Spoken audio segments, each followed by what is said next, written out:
The bond that humans have with animals today is nothing short of astounding, going as far as describing animals such as dogs as man's best friend. Today, this is obviously a mutually beneficial relationship for both humans and canines.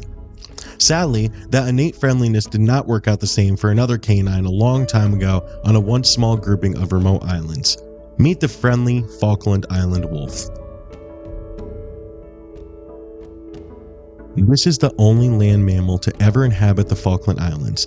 In 1690, Captain John Strong became the first man known to step foot on the Falkland Islands, meaning that him and his crew were the first people to experience the friendliness of the Falkland Island wolf. He described them looking like something between a hybrid of a wolf and a fox. Funnily enough, he tried to take one back with them to England, which ended up sadly jumping overboard during an unexpected naval battle with the French. This interpretation can cause a world of hurt for an infinite amount of species on the planet, whether it's humans or animals of many different kinds. In this case, you can definitely understand that extreme friendliness can be mistaken for aggressive behavior by a species such as a wolf. In 1764, first European settlers created the first settlement on the Falkland Islands. They noticed the Falkland wolf acting, well, like a canine, and that it had a particular taste for meat. This ended up them seeing the Falkland wolves eating a diet consisting of animals on the island such as penguins, insects, seals, really anything else they could find. This scared the first settlers on the island because it made them assume that they themselves could be next on the menu for this relatively large wolf. This is the biggest catalyst in the start of the beginning of the end for the Falkland Island wolf. The Falkland Island wolf was a very friendly species that didn't even have a knack for hunting and killing the settlers' sheep and other livestock on the island. They really respected their boundaries and were very unlike a lot of other wolves in the world at the time.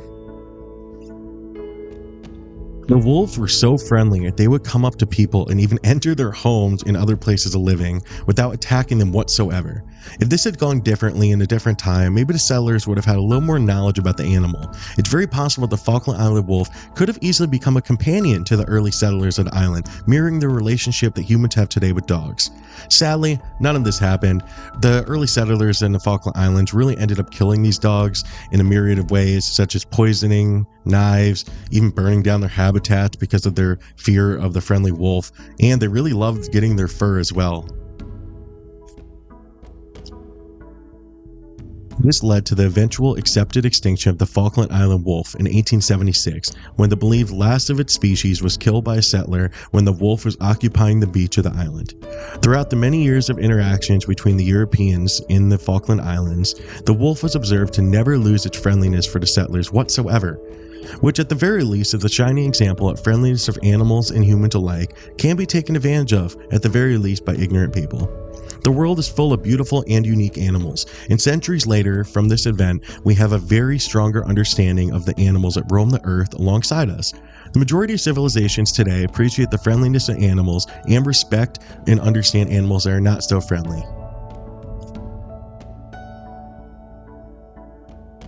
We have learned a lot and have still yet to learn a lot about animal behavior and life in general from the story of the Falkland Island wolf. The biggest lesson that we need to appreciate those around you who appreciate us for how you are and respect the animals that live among us.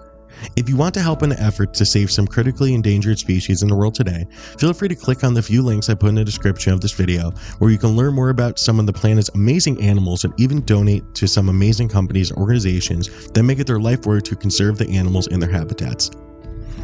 Thank you very much for watching. Please subscribe, comment, and like if you think you like these type of videos. I have a lot more that's coming in the near future, and I hope you have a fantastic day.